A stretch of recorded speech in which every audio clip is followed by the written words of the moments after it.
If you want to get even more information for the champion that I'm playing in the video, I have made a written guide that you can check out, and the link to it will be in the video description. The guide explains basically everything: runes, items, builds, game stages, and more. Each guide also has a unique matchup spreadsheet, and the link to the spreadsheet is on the guide itself. And once you click the matchup link, you will find build and level up orders, alongside tips and tricks for every single champion you can face. For example, if you struggle as Darius versus Anivia because she's not really picked top lane, you can go to the Darius guide, click on the matchup spreadsheet link, and you will see what I do versus her. The video description contains every single guide that I have currently available. These guides and matchup spreadsheets are completely free. You don't have to pay anything for them. The only thing you can do is actually like or dislike the actual guide, but that's it. I update both the guides and the matchup spreadsheets quite frequently, and I'd say around 98% of the total information on the guides and the matchup spreadsheets is completely up to date. With all that out of the way, please enjoy this video.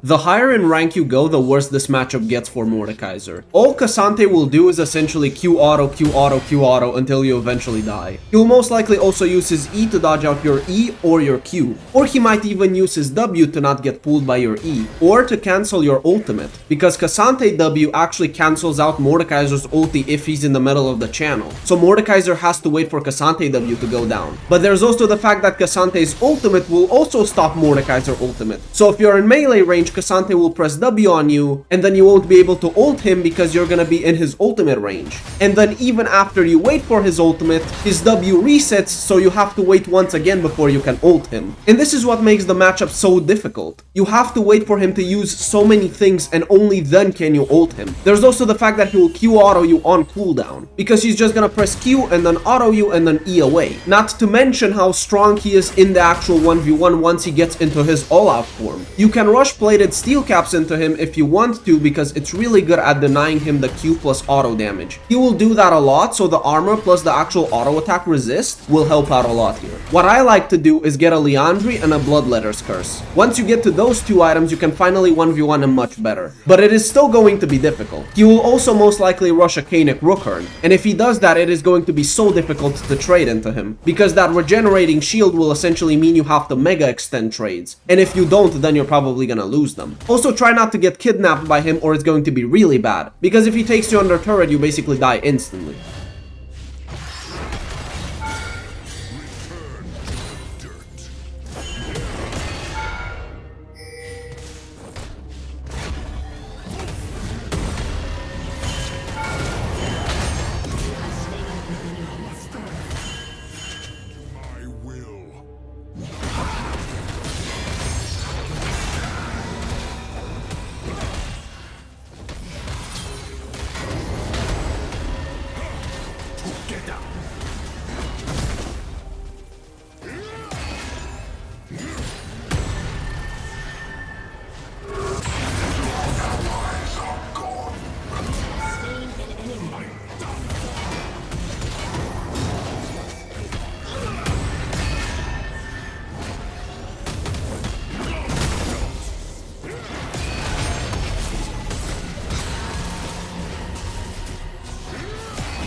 I should have never allowed myself to get kidnapped here. This was completely my fault and a totally avoidable death.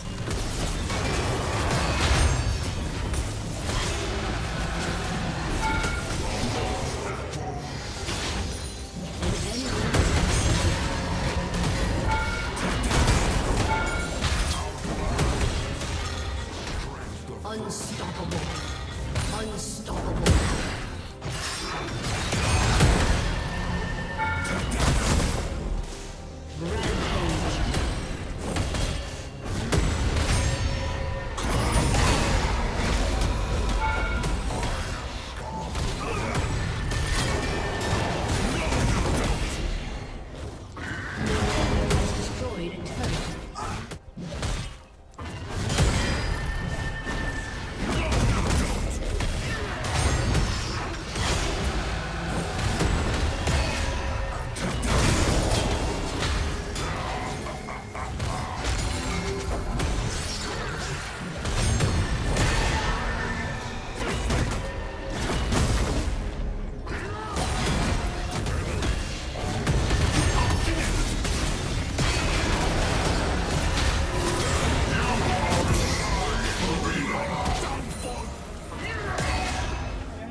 This matchup can be quite annoying in my opinion. Gnar has a lot of poke with mini Gnar, and then in Mega Gnar he becomes super tanky and does a lot of damage in melee range. The way I tend to fight him is to see how much rage he has, and then think about whether or not I can kill him before he transforms into Mega Gnar. Because usually if Gnar transforms into Mega Gnar halfway through the fight, you might lose, especially at level 6. Mini Gnar will constantly perma-poke you, and he also has his W movement speed, which makes him really quick, and then his jump, which just makes him able to space you out really hard. You want to just play it slow and try to Q poke him. Whenever he goes for an auto attack on you, you can use your Q to damage him. You also have to keep in mind his Mega Gnar form, because in melee range Mega Gnar is very powerful. For example, at level 3 when he has all 3 basic abilities, Mega Gnar does a lot of damage with his Q, his W stun and damage is really high, and he can even jump on your head with his E and look to kill you. Especially because Gnar will be able to do 2 Ws in the Mega Gnar form, before he actually goes back into Mini Gnar. And when he does go back to Mini Gnar, he gets a lot of movement speed. Let's say at level 6 you fight him, and midway fight he transforms into Mega Gnar. Well, now he is able to actually press his W, which is a stun. He also gets access to his ultimate, so he can pin you into a wall, and then he also gets a lot of extra health and a lot of extra resists. And that may make it to where you lose the 1v1. Always look at his actual rage meter. The way I tend to fight him is either to wait for him to fully deplete his rage, and then he has a timer where he can't gain any rage, and then I know for a fact that if I look for the 1v1, he won't be able to transform into Mega Gnar during the fight, or I can try to do it right after he transforms into Mega Gnar, and then fight him from when he has the full Mega Gnar bar, and then he shouldn't be able to transform into Mini Gnar midway through the fight. The general rule I like to apply here is to full fight him either in Mini Gnar or Mega Gnar, but not fighting him when he can Mega Gnar in the middle of the fight or when he can revert back to Mini Gnar in the middle of the fight. If Gnar rushes Boots of Swiftness, this lane will be considerably tougher, because he will be able to dodge out of the way of your Q and E so much more. What I like to do is actually just play it slow and wait for my Rylai's. If you want to be extra safe, wait for your Boots of Swiftness as well. And then afterwards I go for a Hextech Rocket build, and I can take Experimental Hexblade afterwards. And that is usually pretty good into Gnar. However, if you get an early kill, you can actually try to fight him out even before Rylai's, especially if you recall and buy something like a Blasting Wand. I am the great Sun Uzal. My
Now that I have Rylai's, the lane is so much better for me. On top of that, the enemy Gnar still doesn't have his tier 2 boots, and he really needs Boots of Swiftness, especially now. In my opinion, he should have rushed Boots of Swiftness, but because he didn't, it is going to be so much tougher for him now. a survivor.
They gained the Cloud Soul, so it's basically impossible for me to catch up to anyone, really. I used my ultimate on Janna, and she just presses ult and then runs around me really fast. It's basically impossible to get close to anyone now, or to escape and engage from them.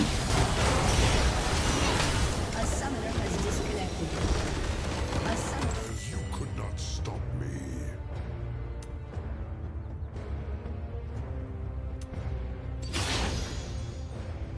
This isn't actually that difficult of a lane to play. You just have to watch out for the fact that he will auto-attack you a lot and can combo you really hard, on top of his W healing. What I recommend is actually taking an Oblivion Orb into him. He'll most likely max his W as well. I haven't really seen Sylas's that max Q first. And then there's also the fact that he can use his E to dodge out of the way of your E or your Q. And another thing is the ultimate interaction. If you use your ultimate first on him, then you will steal 10% of his stats, but then he can steal your ultimate and then use it himself. And if he does that, then he will obviously steal 10% of the increased stats that you have. So you also have to keep that in mind. You can also use your ultimate on him when he actually has his passive up, because that will give him a lot of attack speed. So you will steal a ton of attack speed from him as well. Other than that, there's not much to it. The moment you get to your Rylai, it's completely over.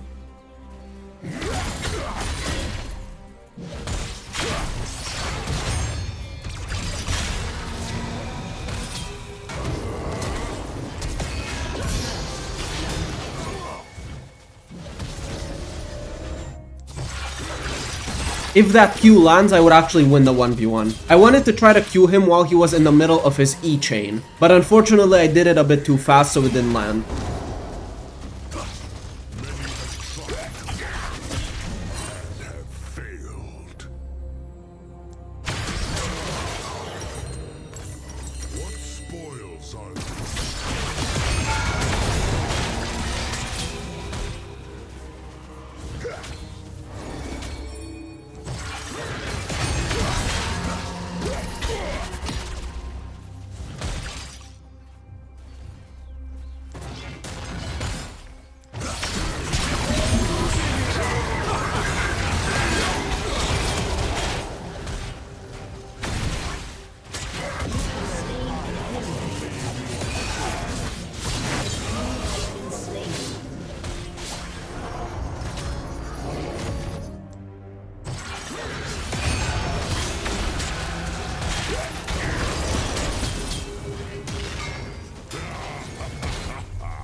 With this wave, I basically have the gold for Rylai, but I decide to stay, which was really greedy of me. I should have just taken the minions, recalled, and bought Rylai. But instead, I try to kill him, and then I die. At least I burned the Soraka ultimate for it. But it's still not good, it could have been easily avoided.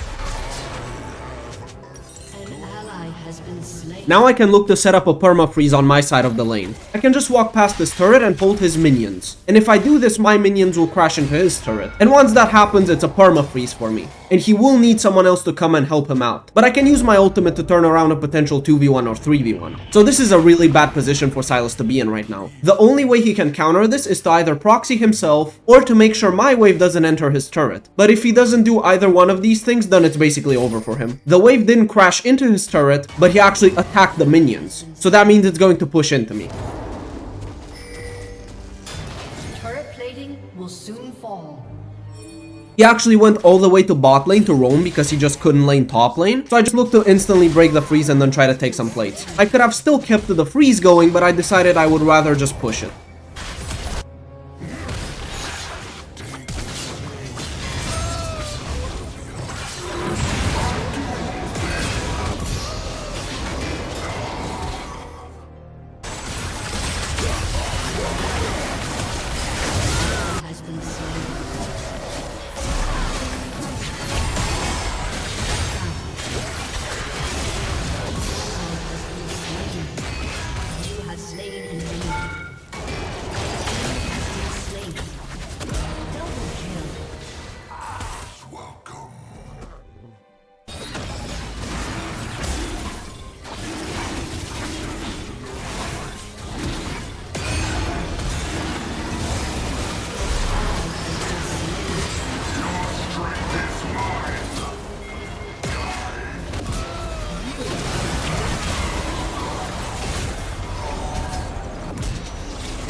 An enemy has been slain. I'm looking to get experimental hexblade here because I just want to ult Smolder basically every single team fight. And this is because as long as Smolder is alive, it is going to be really difficult for us to play out the game. Simply because Smolder got to his 225 stack spike. So if I can just rocket belt into ult on him and then just auto attack him down, it is going to be really good for us. I could also ultimate the Soraka, but I would much rather use it on Smolder, I think. Simply because he's such a big threat. And then also because I know I can 1v1 him within the death realm.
Thank you guys for joining me in this video. I hope you found the information useful, and I will see you in the next video, hopefully very soon.